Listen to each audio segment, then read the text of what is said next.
Action था वो कुछ डिफरेंट था। उनका जो मतलब गुस्सा उनको आया और उन्होंने ये कहा कि why you asking me, what do you want, listen, आप सुनना क्या चाहते हो और मुझसे क्यों ये पूछते हो। तो अगर उससे नहीं पूछेंगे तो किससे पूछेंगे। वो chief minister, ex chief minister रहे जम्मू कश्मीर के। कश्मीर जेकेपी का पुलिस वाला गुजर गया, वो मर गया, उन्होंने अपनी शहादत दी, क्या उसके पीछे उसका परिवार नहीं है? क्या वो फैमिली से, उसके पीछे उसकी फैमिली नहीं है? क्या उसने अपनी फैमिली को भी बेच दिया है?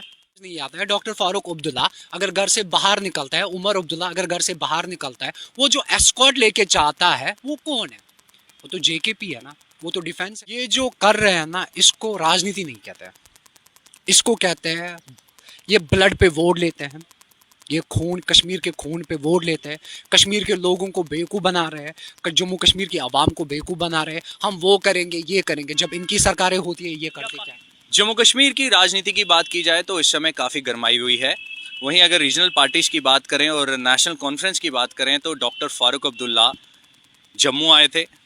शेर कश्मीर भवन में उन्होंने जो पार्टी वर्कर्स हैं उनके साथ मुलाकात भी की। उसके साथ साथ मीडिया ब्रीफ जब हुआ तो एक सीनियर पत्रकार ने एक सवाल किया और उस सवाल का जवाब डॉक्टर फारूक अब्दुल्ला ने कुछ इस कदर दिया कि वो आग बबूला हुए। ऐसे में एक आम आदमी जिसको कई सारी उम्मीदें होती हैं और उसके साथ साथ एक आम आदमी का ओपिनियन भी काफ़ी मायने रखता है। सिक्योरिटी फोर्सेस की अगर बात करें तो दिन रात वो काम कर रही हैं ताकि आप और हम सुरक्षित रहें अपने घरों में।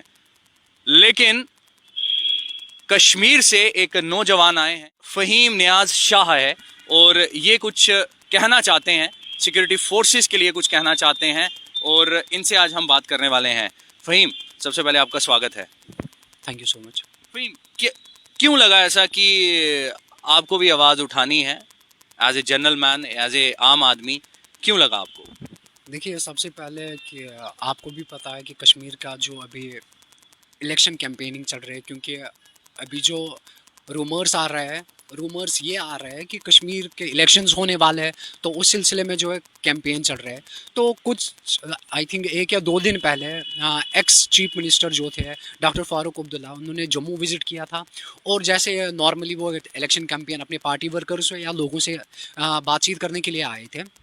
तो उन्होंने, एक जर्नलिस्ट ने उनसे क्वेश्चन किया, एक पत्रकार ने उनसे क्वेश्चन किया, सर जो रिसेंटली किलिंग्स हुई जम्मू कश्मीर जेकेपी की, तो उसके बारे में आप क्या कहना चाहते हो? उनका जो रिएक्शन था वो कुछ डिफरेंट था। उनका जो मतलब गुस्सा उनको आया और उन्होंने ये कहा कि why you asking me, what do you want, listen, आप सुनना क्या चाहते हो और मुझसे क्यों ये पूछते हो। तो अगर उससे नहीं पूछेंगे तो किससे पूछेंगे। वो chief minister, ex chief minister रहे जम्मू कश्मीर के। अगर जम्मू कश्मीर जेकेपी का पुलिस वाला गुजर गया, वो मर गया, उन्होंने अपनी शहादत दी, क्या उसके पीछे उसका परिवार नहीं है? क्या वो फैमिली से, उसके पीछे उसकी फैमिली नहीं है? क्या उसने अपनी फैमिली को भी बेच दिया है क्योंकि वो सरकारी जॉब करता है, क्योंकि वो डिफेंस के लिए काम करता है, क्योंकि वो इंडियन सिक्योरिटीज़ के लिए काम करता है? क्या उन्होंने अपने परिवार को भी बेच दिया है? क्या उनकी लाइफ नहीं है? फ़हीम, जिस तरह आपने ये बातें की और जिसमें आपने ये कहा कि जो रिसेंटली अभी 2 जम्मू एंड कश्मीर पुलिस के जाबाज जवान शहीद हुए थे और कुछ तस्वीरें इस तरह से सामने भी आई थी जिसमें एक माइनर बच्ची जो थी उन कांस्टेबल की, वो भी रो रही थी और हर कोई जो था वो दुख में था, उसकी आंखें नम हो गई। दूसरी तरफ जब ये जो हमारे सिक्योरिटी फोर्सेस के जाबाज सिक्योरिटी भी देते हैं इन वीवीआईपीज़ को, डॉक्टर फारूक अब्दुल्ला को भी सिक्योरिटी देते हैं, उनके साथ कमांडोज होते हैं, जम्मू एंड कश्मीर पुलिस होती है, सिक्योरिटी विंग होता है, तो फिर आखिर क्यों उनके बारे में बात नहीं की जाती? देखिए, क्योंकि अगर वो उनके बारे में बात करेंगे उनका वोट बैंक ज़ीरो हो जाएगा। अगर अभी एनसी का टारगेट होगा कि मेरा वोट बैंक 50% है या 60% है, अगर वो उनके बारे में बात करेंगे तो उनका वोट बैंक बिल्कुल 5% पे आ जाएगा। जो उनके रिलेटिव्स होंगे वो वोट करेंगे उनको। यानी कि आपको लगता है कि ये जो पार्ट है ये पार्ट ऑफ डर्टी पॉलिटिक्स है? हाँ जी, बिल्कुल, ये डर्टी पॉलिटिक्स है। अगर ये सही पॉलिटिक्स होता तो दोनों तरफ से बात होती, न कि एक तरफ से बात होगी। जब हुकूमत बनेगी उसके बाद कहेंगे कि जो लड़के गन लेते हैं हाथ में, जो मतलब भटके हुए हैं, जो वेपन्स लेते हैं हाथ में, उसके बाद कहेंगे वो गलत है। अभी इलेक्शंस होने वाले हैं तो अभी जेकेपी का या सिक्योरिटी फोर्स का कहीं पे नाम ही नहीं है।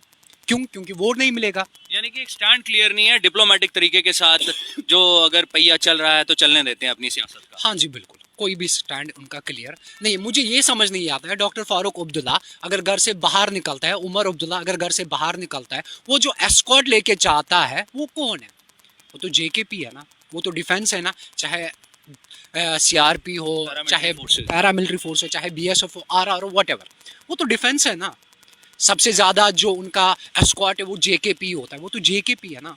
अगर कश्मीर पुलिस नहीं होगी, अगर कश्मीर पुलिस ये अनाउंसमेंट कर दी हम 2 दिनों के लिए पेन डाउन करते हैं या 2 दिनों के लिए वर्क डाउन करते हैं, तो हालात देखो कहाँ पे आ जाएंगे। आपको नहीं लगता कि अगर इस तरह के जो हमारे पहले तो इस तरह का इंसिडेंट होना ही नहीं चाहिए, कोई जवान हमारा या कोई हमारे डिफेंस के जो पर्सनल हैं वो शहीद ही नहीं होने चाहिए, लेकिन अगर इस तरह की चीज़ होती है तो आपको नहीं लगता कि उनको उनको जो है सपोर्ट करना चाहिए, उनकी जो एक मॉरल सपोर्ट उनकी फैमिली को मिलता है, इस तरह के नेता अगर आए उनकी सपोर्ट में खड़े हो जाएं तो उनकी मॉरल बूस्टिंग होती है। इसके साथ साथ और जो हमारे पुलिसकर्मी हैं, हमारे पैरामिलिट्री फोर्सेस के जवान हैं, डिफेंस के हमारे जवान हैं, उनको एक मॉरल बूस्टिंग होती है। बिल्कुल बिल्कुल होती है।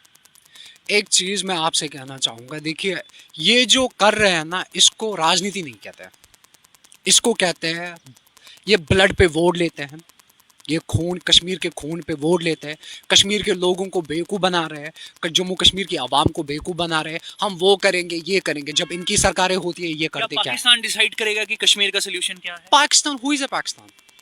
पहले मुझे ये बताओ पाकिस्तान है कौन? पाकिस्तान का जिक्र क्यों किया था? वो तो इनको पता होगा क्योंकि इन्होंने कहा पाकिस्तान के साथ बात करनी है। अगर डॉक्टर फारूक अब्दुल्ला को पाकिस्तान के साथ बात करनी है, that means Jammu and Kashmir disputed है, इसमें ये हालात जो है वो सही नहीं है, तो ये कॉल कैसे इलेक्शन के लिए दे रहे हैं कि इलेक्शन करा दो? ये कैसे कॉल दे रहे हैं इलेक्शन करा दो? जो ये सभी को पता है, बच्चे बच्चे को पता है, जहाँ जहाँ कहीं पे भी कोई तनाज़ा होता है, कोई डिस्प्यूटेड चल रहा है, वहाँ पे कोई फैसला नहीं होता है जब तक वो तनाज़ा खत्म नहीं होगा। कश्मीर के सोल्यूशन की बात भी की जाती है ना इन नेताओं द्वारा। देखिए, और आपको क्या लगता है, एक आम आदमी हो आप, आपको क्या लगता है कि क्या है कश्मीर का सोल्यूशन? कश्मीर का सोल्यूशन ये है, चाहे आप उसको स्टेटहुड रखो, चाहे आप यूनि टेरिटरी उसको रखो, कश्मीर का सोल्यूशन ये है जो आम आदमी है वो सुकून की ज़िंदगी गुजारे। जो आम आदमी है उसको ये गारंटी होनी चाहिए घर से निकलने के बाद मैं घर पहुंचूं।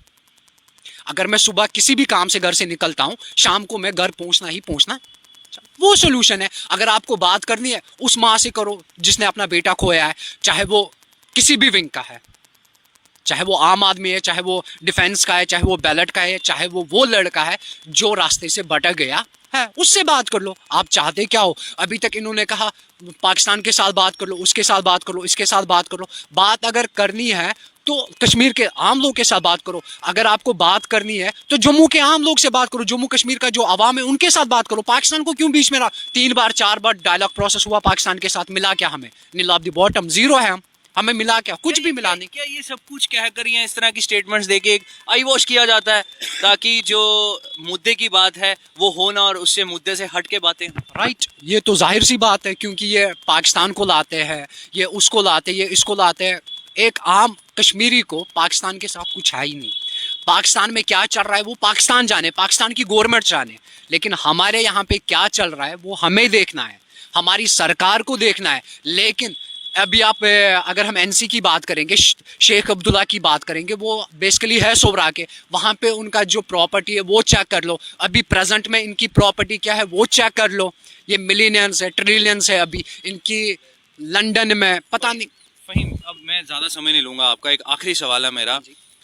कश्मीर का जो एक आम आदमी है वो क्या चाहता है? कश्मीर का आम आदमी चाहता है सुकून। कश्मीर का आम आदमी चाहता है कि उसको गारंटी रहनी चाहिए जब वो शाम सुबह घर निकले, शाम को वो वापस सही सलामत आना, चाहे वो किसी भी तबके को, चाहे डिफेंस हो, चाहे आम आदमी हो, चाहे कोई और हो, चाहे कोई बाहर से आता है काम करने, उसके लिए भी उसको ये होना चाहिए अगर मैं दिन में कमाता हूँ, रेडी लगाता हूँ, कुछ भी करता हूँ, मुझे सुकून की ज़िंदगी होनी चाहिए। और दूसरी बात कि अनएम्प्लॉयमेंट जो कश्मीर में, जम्मू कश्मीर में, वो ख़त्म होना, वो चाहे प्राइवेट सेक्टर से आए चाहे गवर्नमेंट सेक्टर से आए। That's it. चलिए, तो ये फ़हीम है और एक आम कश्मीरी हैं, आम आदमी हैं। इन्होंने अपना कुछ ओपिनियन जो है आज वो रखा है, और जो आम कश्मीरी है वो अमन चाहता है, शांति चाहता है, पीस चाहता है। इसके साथ साथ अगर कश्मीरियत की बात की जाए तो कश्मीरियत एक एग्जाम्पल है मेहमान नवाजी के लिए, उसके साथ साथ और भी कई सारी एग्जाम्पल्स हैं। लेकिन सवाल ये उठता है कि जब कोई सिक्योरिटी फोर्सेस के ऊपर कुछ इस तरह का अटैक होता है या फिर कोई हमारे जवान जाबाज जवान शहीद होते हैं तो उनके बारे में बोला क्यों नहीं जाता? अगर उनके बारे में बोला जाए तो आपको नहीं लगता कि उनका भी मॉरल बूस्ट होगा? ये वही सिक्योरिटी फोर्सेस के जवान हैं जो 24/7 एक्टिव रहते हैं, ऐसे नेताओं को सिक्योरिटी प्रोवाइड करते हैं, आम आदमी की रक्षा करते हैं, सुरक्षा करते हैं। अब विंटर का सीजन है, -डिग्री सेल्सियस के टेम्परेचर में एनकाउंटर्स भी करते हैं और कामयाबी भी पाते हैं। हम अब हमारी सिक्योरिटी फोर्सेस के जवानों को सल्यूट करते हैं। जय हिंद। देखते रहिए जम्मू परिवर्तन। नमस्कार।